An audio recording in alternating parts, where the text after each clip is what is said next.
नमस्कार साथियों। आज दो महत्वपूर्ण अलग विषय की हम चर्चा करेंगे। वो विषय है कि बिहार में यानी बिहार लोक सेवा आयोग द्वारा आयोजित परीक्षा में जो रिज़ल्ट पब्लिश होता है उन सारे बिंदुओं पर कि क्या हिंदी भाषी के क्षेत्र के जो अभ्यर्थी हैं जो हिंदी के भाषा से लिखते हैं यानी जिनका मीडियम जो है वो हिंदी है, क्या उनका सिलेक्शन का प्रतिशत कितना होता है, अंग्रेजी का सिलेक्शन का जो परसेंटेज है या जो उसका दायरा है उसका आंकड़ा है वो कितना है। और दूसरे महत्वपूर्ण विषय की चर्चा करेंगे जो है कि बीपीएससी में अपर एज यानी ऊपरी उम्र सीमा के बढ़ोतरी की मांग। जैसा कि साथियों पता है आपको कि पिछले एक वर्ष से लगभग अक्टूबर महीने से हम लोग लगातार प्रयास कर रहे हैं और आप सबको पता है कि ये काम जो है रहते रहते अभी तक नहीं हो पाया है।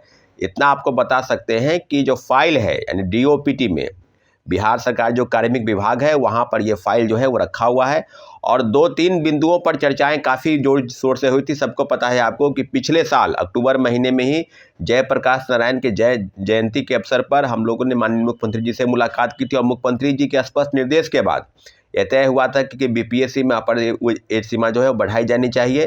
परंतु अभी तक जितनी भी चीज़ें हुई हैं अभी तक वो फाइल जो है रखा हुआ है और काफ़ी चीज़ें हम लोग, मुझे लगता है कि बिहार के कोई ऐसे लीडर नहीं होंगे चाहे सत्ता पक्ष से हो चाहे प्रतिपक्ष से हो, सभी से हमारे लोग की मुलाकात हुई है परंतु कोई भी चीज़ें जो है बढ़ नहीं पाई है।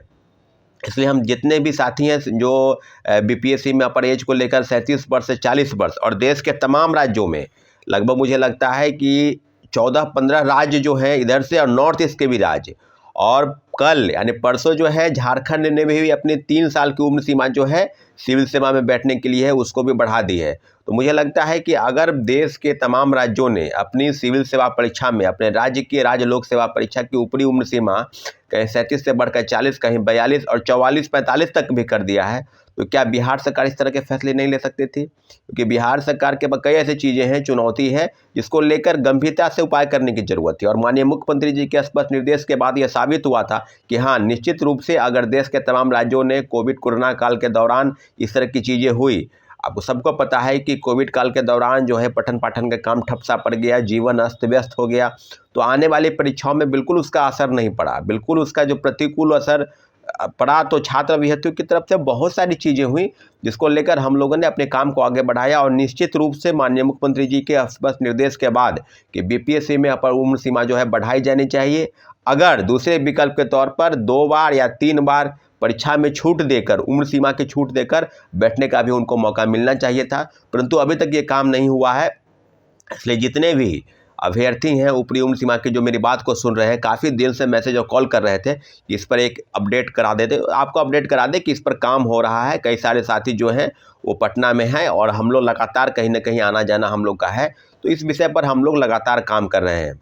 अब जो दूसरे महत्वपूर्ण बिंदु की चर्चा करेंगे वो करेंगे कि मीडियम, अभी 2 दिन पहले 68वीं का फाइनल रिजल्ट पब्लिश हुआ साथियों।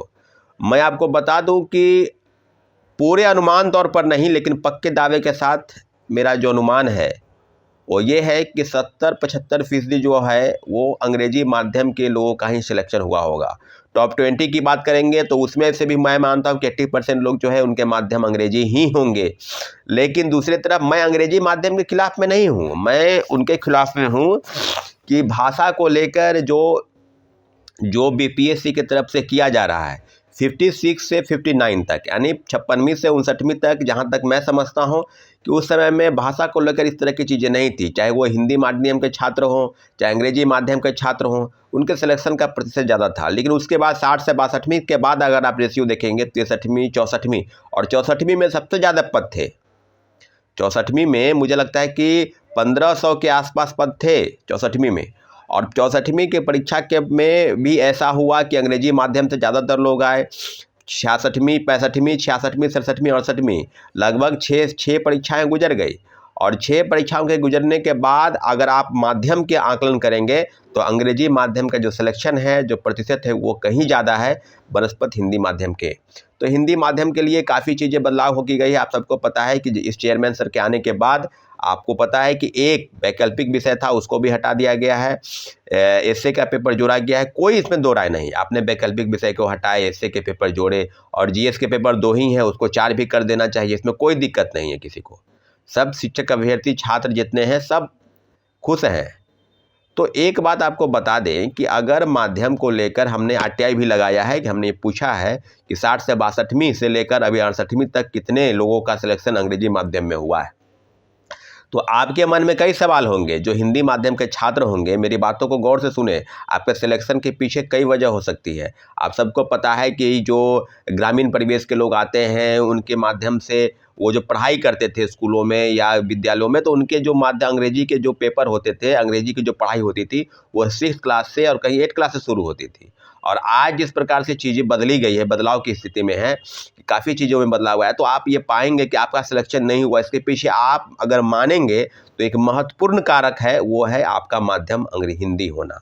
तो आप इन सब बिंदुओं पर चर्चाएं हम कर रहे हैं, इसलिए कर रहे हैं क्योंकि काफ़ी महत्वपूर्ण विषय है। इस विषय पर चर्चा करने के खिलाफ में हम लोगों ने आपके साथ जो संपर्क साधा है या जो बातचीत की है, उसका माध्यम भले ही कुछ हो, लेकिन क्या आपको लगता है कि योग्यता का आधार सिर्फ माध्यम हो सकता है?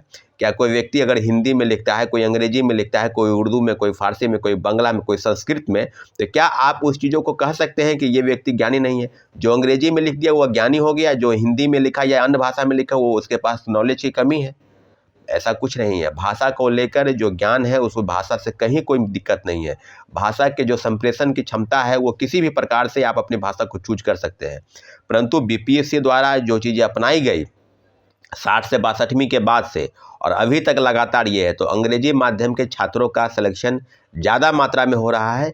इन सब चीज़ों पर हमने आरटीआई लगाया और निश्चित रूप से इन सब बिंदुओं पर हम बीपीएससी को और राज्य सरकार के तमाम आयोग जो है और बिहार सरकार माननीय मुख्यमंत्री जी को भी चिट्ठी लिखने जा रहे हैं, क्योंकि हिंदी माध्यम के साथ आपको पता होगा कि माननीय मुख्यमंत्री जी ने भी हिंदी माध्यम को लेकर बार बार अपने मंचों से कहा है कि IAS अफसरों को उन्होंने डांटा है कि अगर आप